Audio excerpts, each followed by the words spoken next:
안녕하십니까. OBS 경인투데이입니다. 먼저 이 시각 주요 뉴스입니다. 이명박 전 대통령의 검찰 소환이 하루 앞으로 다가왔습니다.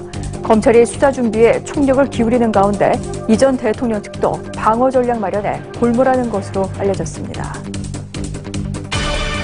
문재인 대통령이 오는 21일 국민헌법자문특별위원회 자문안 초안을 토대로 대통령 개헌안을 확정해 발의할 예정입니다. 자문위가 오늘 대통령에게 보고할 개헌안 초안은 대통령 4년 연임제와 법률로 수도를 규정하는 조항이 핵심입니다.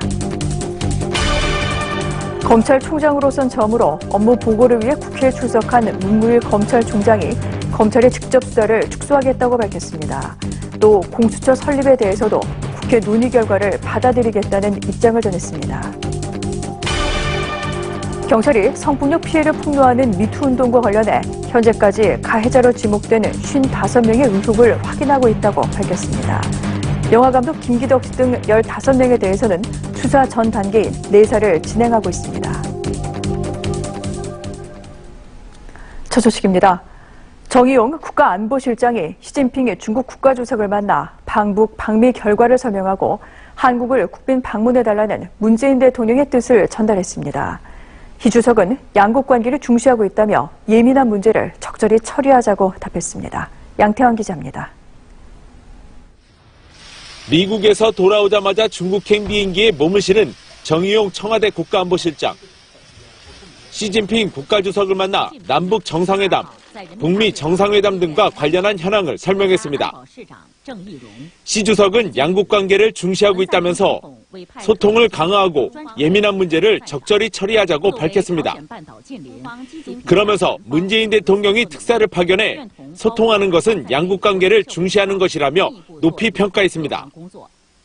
이어 지난해 문 대통령이 중국을 방문해 성공적인 회담을 하는 등 양국 간 좋은 소통을 유지하고 있다고 말했습니다.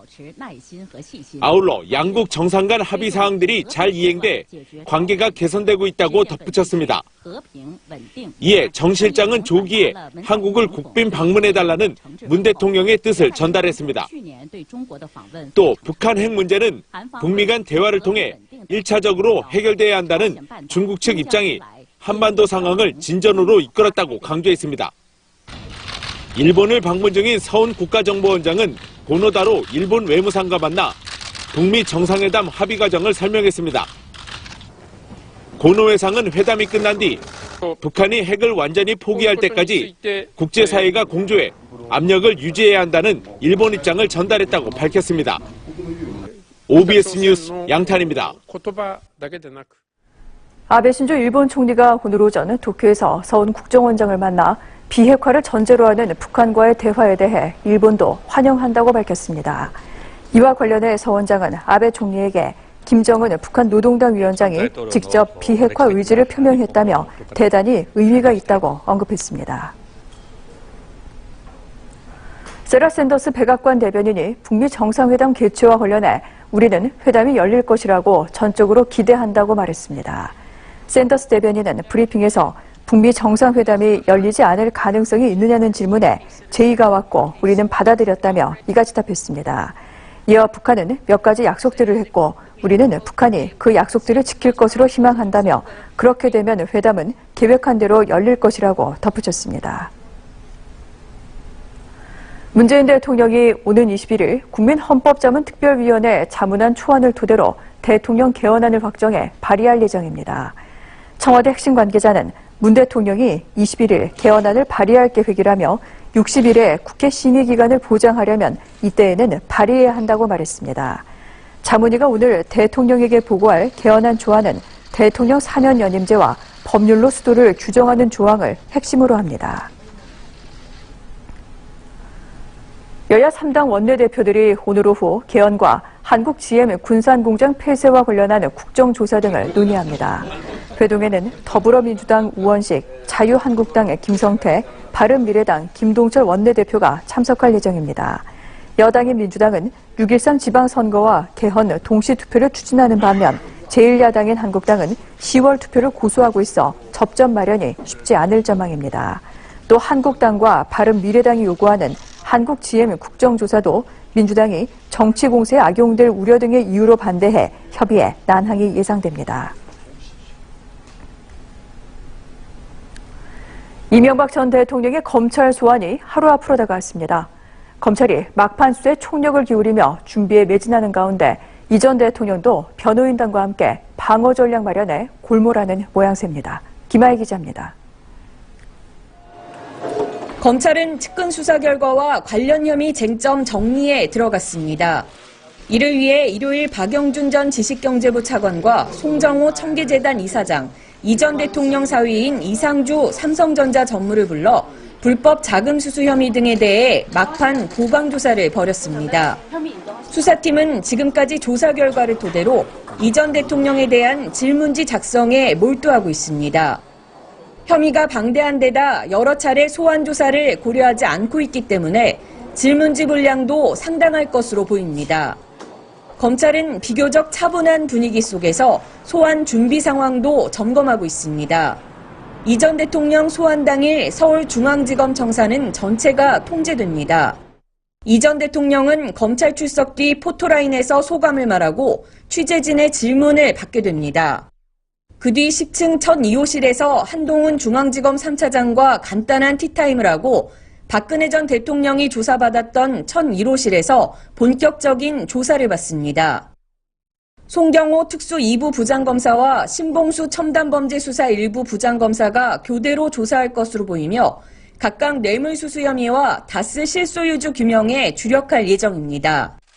이 전 대통령은 자택에서 참모진들로부터 준비 상황을 보고받으며 방어 전략 마련에 골몰하는 것으로 알려졌습니다. 관련 혐의에 대해선 부인하는 태도를 유지하는 것으로 전해졌습니다. OBS 뉴스 김아희입니다. 문무일 검찰총장의 업무 보고가 예정됐던 국회 사법개혁특별위원회가 시작 20분 만에 정회되는 등 파행을 겪었습니다. 여야는 강원랜드 채용비리 의혹을 받고 있는 염동열 자유한국당 의원의 사법개혁 특위 참석을 두고 논쟁을 벌이다 한때 회의가 정회됐습니다. 특위는 20여 분 뒤 다시 시작됐지만 여야 신경전은 계속 이어졌습니다. 검찰총장으로선 처음으로 업무 보고를 위해 국회에 출석한 문무일 검찰총장은 검찰의 직접 수사를 축소하고 공수처 설립도 국회 논의를 받아들이겠다는 입장을 밝혔습니다. 하나은행의 채용비리 연루 의혹으로 전격 사의를 표명한 최흥식 금융감독원장이 과거에 대표를 지낸 서울시립교양악단에서도 간부 채용을 둘러싼 잡음이 일었던 것으로 드러났습니다. 서울시와 서울시의회 등에 따르면 서울시향은 2016년 10월 경영본부장을 공개 채용하면서 온라인 인적성 검사에서 부적격 결과를 받은 A씨를 최종 합격자로 선정했습니다. 서울시의회 행정사무감사에서 이 같은 사실이 문제가 되자 서울시향은 A씨 합격을 취소하고 다시 채용을 진행했지만 A씨는 서류 전형과 면접 전형에서 최고점을 받아 결국 최종 합격했습니다. 경찰이 성폭력 피해를 폭로하는 미투 운동과 관련해 현재까지 가해자로 지목된 55명의 의혹을 확인하고 있다고 밝혔습니다. 경찰청은 단원 성추행, 성폭행 혐의를 받고 있는 연극 연출가 이윤택 전 연희단 거리패 예술감독 등 유명인 7명을 포함한 10명을 피의자로 입건해 정식 수사 중이며 이 전 감독은 이번 주 중 소환 조사할 예정이라고 설명했습니다. 영화감독 김기덕 씨 등 15명에 대해서는 수사 전 단계인 내사를 진행 중이라고 밝혔습니다. 경기도청이 오는 2021년 광교 신도시로 이전할 계획인데요. 점점 쇠퇴해가는 도청 주변의 구도심을 되살리기 위해 경기도와 수원시가 손을 맞잡았습니다. 김대영 기자입니다. 경기도청이 있는 수원시 매산동 일대입니다.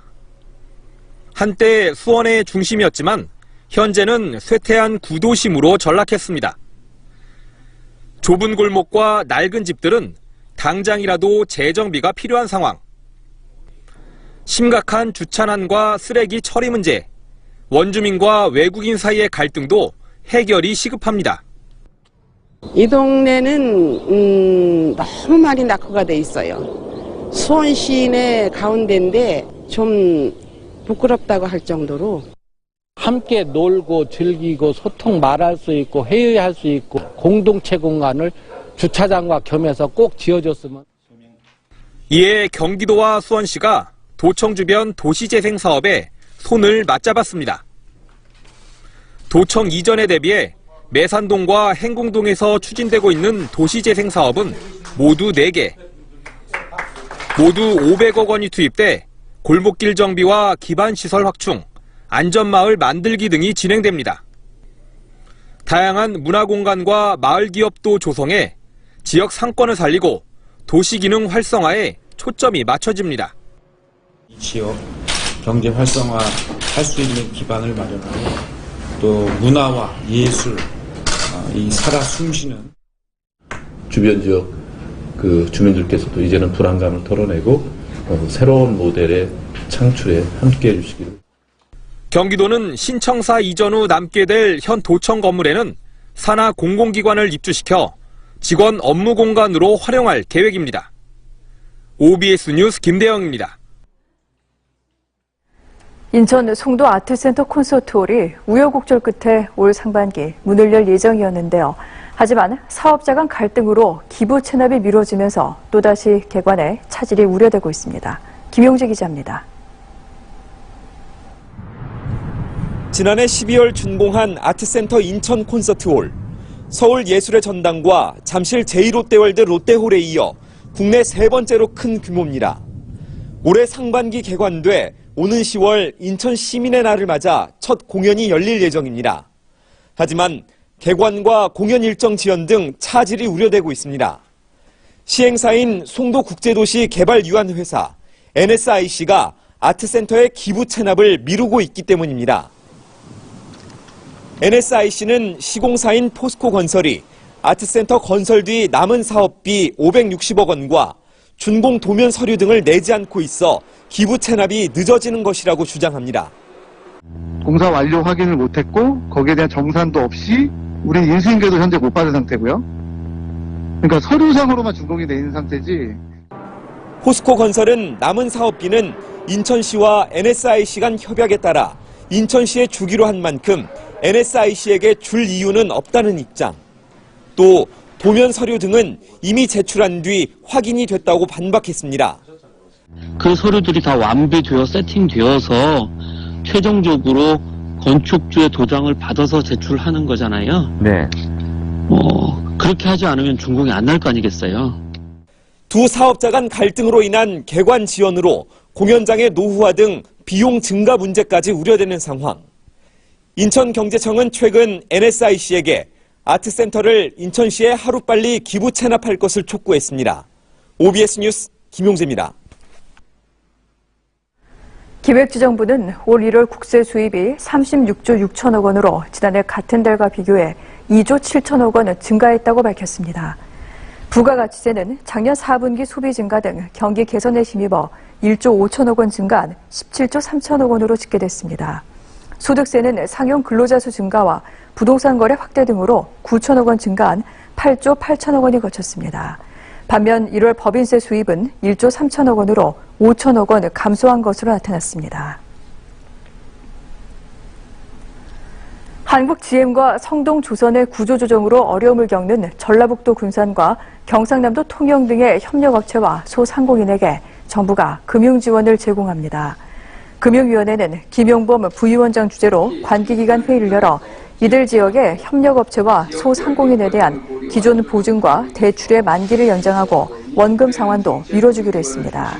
대출 만기 연장은 산업은행과 수출입은행, 기업은행 등 정책금융기관뿐 아니라 시중은행들도 금융감독원 주도 아래 동참할 예정입니다.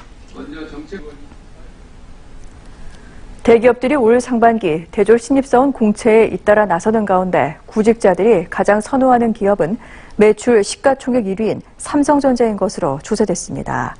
구인 구직 매칭 플랫폼 사람인이 최근 구직자 1,092명을 대상으로 입사하고 싶은 대기업에 대해 설문조사를 한 결과 삼성전자를 꼽은 응답자가 전체의 31.3%로 가장 많았습니다. 한국전력공사가 20.4%로 뒤를 이었고 현대차는 19.1%로 3위를 기록했습니다.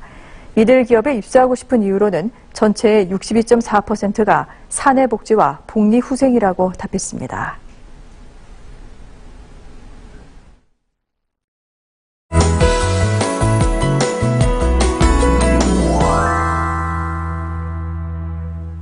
오늘 나가실 때는 황사용 마스크 꼭 챙기시길 바랍니다. 안개와 미세먼지 때문에 하늘이 뿌옇게 흐려져 있는데요.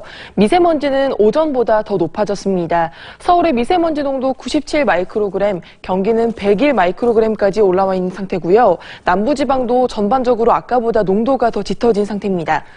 기온은 어제보다 오르겠습니다. 아침 기온도 어제보다 높게 출발했는데요. 서울 한낮 기온 17도 선으로 어제보다 높겠고 평년 기온보다는 7도나 높겠습니다.